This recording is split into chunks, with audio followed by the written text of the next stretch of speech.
आज सदन में मेरा ध्यान आकर्षण प्रस्ताव रहा और मेरे विधानसभा क्षेत्र शाहपुरा और पूरे प्रदेश में जो बंदरों का जो आतंक है, जिसकी वजह से आम जन में भय व्याप्त है, महिलाएं, बच्चे, बुजुर्ग और इवन आप किसानों की फसलें भी चौपट हो रही हैं।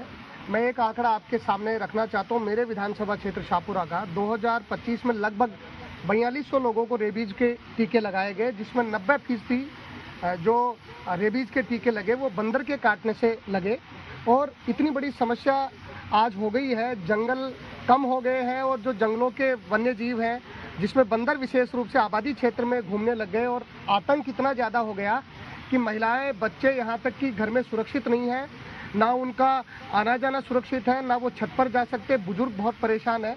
और मेरे विधानसभा क्षेत्र में हमारा शाहपुरा कस्बा हो, मनोहरपुर कस्बा हो, हमारा पूरा ग्रामीण क्षेत्र हो, इस समस्या से ग्रसित है और मोटे तौर पर पूरे प्रदेश में ये समस्या होती जा रही है, जिस पर नगरीय विकास राज्य मंत्री और वन राज्य मंत्री ने आज सदन में भी जवाब दिया है।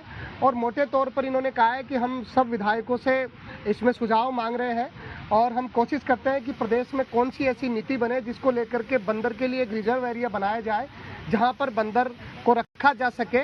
और उन्होंने स्वीकार किया है कि ये जो आतंक है बंदरों का, ये दिन ब दिन फैलता जा रहा है, बढ़ता जा रहा है, जिस वजह से मैं आपको बहुत ईमानदारी से कहना चाहता हूँ, क्योंकि आप भी आए दिन देखते हो कि कैसा आतंक हो गया है। और बहुत सारे लोग इस वजह से छतों से गिर गए, जिनकी जान चली गई, कई लोग दिव्यांग इससे हो गए।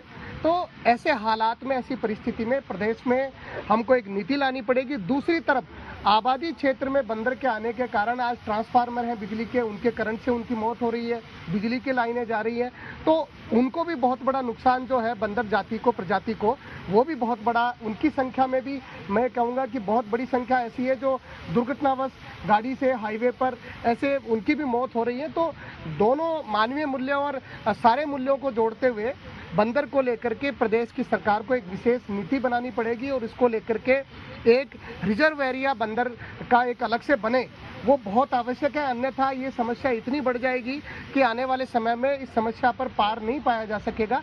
तो मैंने आज सरकार का ध्यान आकर्षित किया है। मुझे पूरा भरोसा है कि सरकार इस पर ध्यान देगी और सभी सदस्य, क्योंकि जो नगरीय विकास राज्य मंत्री और वन राज्य मंत्री ने इस बात को माना है और मैंने व्यक्तिगत रूप से भी उन्होंने कहा कि हम इसमें कोशिश करते हैं कि विशेषज्ञ समिति भी बनाएंगे, जो समिति सरकार को सुझाव दे, उसके आधार पर इसका निराकरण कैसे हो, ये होना चाहिए। दूसरी तरफ जो मेरा भी स्थगन था, हमारे डूंगर राम जी का भी स्थगन था।